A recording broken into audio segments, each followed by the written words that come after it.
Imagine que cette carte Pokémon, c'est un fruit du démon dans One Piece. A ton avis, quel pouvoir je gagnerais si je la bouffais?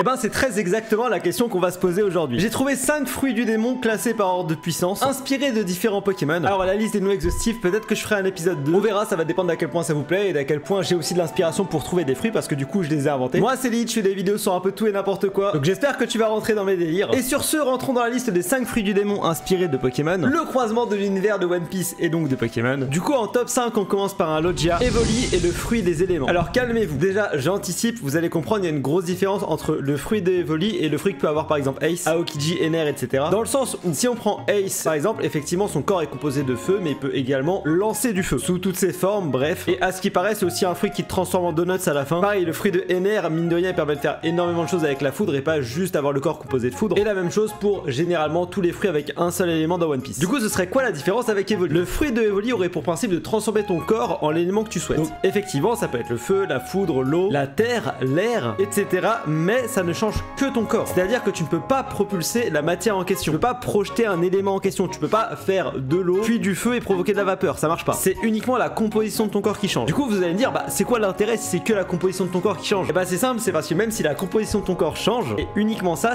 influence l'environnement. Je m'explique. Imaginons que tu sois sur une île totalement gelée, au hasard punk hazard, et que tout ton équipage soit en train de mourir de froid. Et bien tu peux avoir ton corps uniquement fait de chaleur pour pouvoir les réchauffer. T'as besoin de faire fonctionner un robot antique qui date de 800 ans. Ça tombe bien, son corps peut être composé d'électricité. Alors il pourra pas recharger, mais peut-être qu'il pourra servir de batterie directement. Et ça c'est que pour les éléments, parce que Evoli au final peut faire aussi d'autres choses, Noctali, Mentali, Filali, Givrali, etc. Donc c'est un fruit qui aurait plein de déclinaisons possibles. Si vous avez des idées d'ailleurs de comment utiliser notamment Nymphali, parce que là pour le coup je sèche, n'hésitez pas à me le dire dans les commentaires. Et sur ce on va passer sur un quatrième fruit. Alors il est un peu spécial, accrochez-vous. Nous abordons un Zoan mythique, le Zoan de Métamorphe. Quoi? Mais Métamorphe c'est complètement cheaté en Zoan. Ça veut dire qu'il peut reproduire absolument tous les êtres vivants, c'est abusé. Alors non, j'ai décidé de nerf, vous allez comprendre. Normalement un Zoan dans One Piece a plusieurs fonctionnalités. Il y a la forme de la personne de base, il y a sa forme en version animale et il y a la forme hybride. Je parlerai pas des versions éveillées pour le coup, mais on va juste rester sur ce principe là. Le Zoan de Métamorphe, ou plutôt Métamorphe dans les jeux Pokémon et dans l'anime Pokémon, ne peut se transformer que dans d'autres Pokémon. Alors, mis à part quelques trucs de l'anime, mais en vrai ça, bref. Du coup pour retranscrire ça dans l'univers de One Piece, le Zoan de Métamorphe lui permet de se transformer dans n'importe quel animal, mais pas dans les versions hybrides, ce qui peut être extrêmement pratique pour du camouflage, ou même pour pouvoir discuter avec certains animaux, acquérir des informations, les avoir sous tes ordres, etc. Bref, c'est un fruit qui aurait énormément d'utilité alors qu'il a l'air pas si fou au final. Une des contreparties du fruit, c'est évidemment d'avoir vu au moins l'animal dans la vraie vie pour pouvoir le copier, exactement comme Métamorphe. Je veux dire, ça marche pas si tu mets une photo de dragon, ça va pas fonctionner. Par contre, s'il a rencontré un dragon dans la vraie vie, imaginons qu'il affronte Kaido, eh bien il pourra se transformer en dragon, mais pas dans la forme hybride. Donc Zoan très puissant entre de bonnes mains, d'où sa 4ème position, mais c'est pas du tout le meilleur. Là on va rentrer dans le top 3 et vous allez voir, c'est que des dingueries. Numéro 3, un Paramecia qui a pas l'air si fou, et pourtant le fruit de la gloutonnerie, le fruit de Ronflex. Là normalement vous devez faire une tête un peu bizarre en mode, mais dans quel monde un fruit de la gloutonnerie c'est mieux que le fruit de Métamorphe? C'est un fruit que j'ai beaucoup réfléchi. Au début c'était un top 5 et petit à petit il a fini par monter dans le classement. Le fruit de la gloutonnerie c'est tout bête, tu peux manger n'importe quelle quantité de n'importe quoi sans tomber malade et à stocker à l'infini, sachant que évidemment ce que tu ingurgites tu peux du coup le recracher. Vous voyez plutôt le ventre du coup de la personne qui a mangé ce fruit comme étant une dimension parallèle dans laquelle tu stockes des choses que tu peux recracher. Normalement là vous commencez à voir venir tout ce que ça implique. Ce que je pensais à la base c'est que ça permettrait notamment de protéger des alliés qui sont dans une situation dramatique. Ça permet aussi, plutôt que d'avoir à stocker des vivres sur un bateau, bah de les stocker directement dans la personne, même si c'est dégueulasse. Mais ça permet beaucoup plus que ça permet de stocker également des fruits du démon. Bah oui, parce qu'au final le fruit n'est pas consommé puisque les personnes ne sont pas digérées quand tu utilises le fruit. Donc théoriquement ça pourrait être une personne qui peut manger la totalité des fruits du démon sans avoir leurs effets, sans mourir, etc.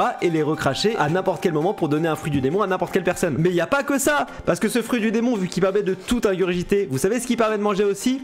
Les poneglyphes. Parce que je vous ai dit, ça n'a pas d'impact sur le poids, etc. Dans l'absolu, c'est un fruit qui permet de faire vraiment tout et n'importe quoi quand il pense. Ce serait un fruit qui serait ultra fort. Et pareil, je pense que je suis encore qu'à une fraction de tout ce qui serait possible avec le fruit de Ronflex, mais il est incroyable en fait. Et si j'ai parlé des poneglyphes, c'est pas pour rien, parce que dans l'univers de One Piece, on sait que l'information, les poneglyphes, c'est quelque chose de très important, voire peut-être la chose la plus importante, et c'est à tel point que le fruit du démon numéro 2 est totalement lié à ça. Je vous présente le Paramecia Zarbi, le fruit du codage et du décodage. Bon, si vous connaissez pas Zarbi, Zarbi dans Pokémon, je vais faire un tout petit résumé. Les Zarbi, c'est tout simplement des lettres qui se baladent, liées à Arceus notamment, créateur de l'univers, etc., etc. Vous n'avez pas besoin d'en savoir beaucoup plus, sachez juste qu'il y a énormément de mystères autour des Zarbi. Étant donné que c'est un Pokémon qui représente toutes les lettres, etc., les manières finalement de transmettre de l'information, je me suis dit qu'un fruit du codage et du décodage pour Zarbi était parfaitement approprié. Alors qu'est-ce que permettrait ce fruit? Je pense que vous connaissez tous le personnage de Nico Robin, auquel cas je vois pas pourquoi vous regardez une vidéo One Piece, ou alors vous êtes juste fan de Pokémon et en vrai ça me va. Après si vous aimez l'un et l'autre, n'hésitez pas à vous abonner, j'oublie à chaque fois, ça me soutient de ouf et en plus comme ça vous ratez pas les prochains bangers de la chaîne. Bref, le fruit de Zarbi permettrait un truc très simple, c'est de comprendre la totalité des langages, qu'ils soient présents ou passés, tant qu'un langage a existé, le fruit de Zarbi permet de le comprendre, de le parler et de l'écrire, mais il permet aussi de coder n'importe quel langage dans un code qui n'a jamais été utilisé. Ce qui veut dire que ça serait à la fois un fruit qui permet de comprendre la totalité des poneglyphes, qui te permet de comprendre toutes les civilisations anciennes, mais qui permet aussi de crypter n'importe quelle information et seul un possesseur du fruit de Zarbi permettrait de pouvoir le décoder, ce qui en fait la seule source viable de codage totalement impassable dans One Piece. Et si vous suivez les scans, vous savez à quel point ce serait ô combien important pour le gouvernement mondial d'avoir un fruit comme ça, et ô combien effrayant pour eux de le savoir dans la nature. Encore une fois, Nico Robin, vous le savez, rien que parce qu'elle sait lire les poneglyphes, elle a une prime de taré, alors imaginez si elle avait ce fruit du démon, ça serait un délire. Mais il y a un fruit que je trouve encore plus abusé. En fait, c'est assez marrant parce que c'est un fruit du démon qui, dans la théorie, est l'exact opposé d'un fruit qui existe déjà,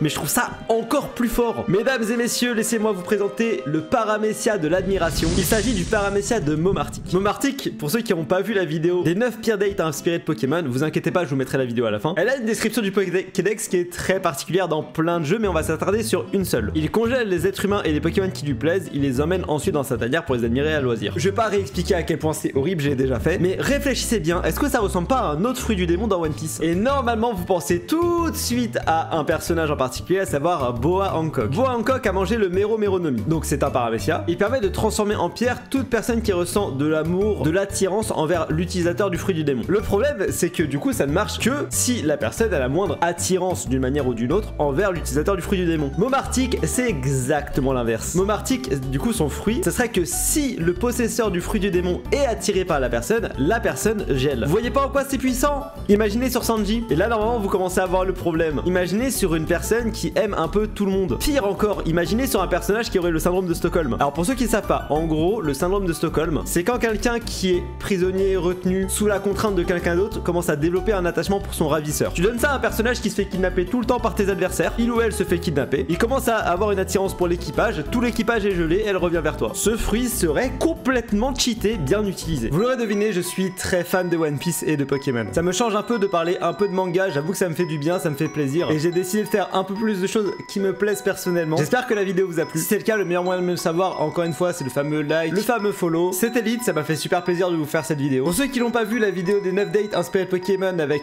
de petites surprises, j'en dirai pas plus. Léger indice, faites bien attention à ce qu'il y a sur la miniature, il y a plusieurs éléments cachés. Sur ce, je vous fais des gros bisous, à la prochaine, avec peut-être une prochaine vidéo fusion. Ciao.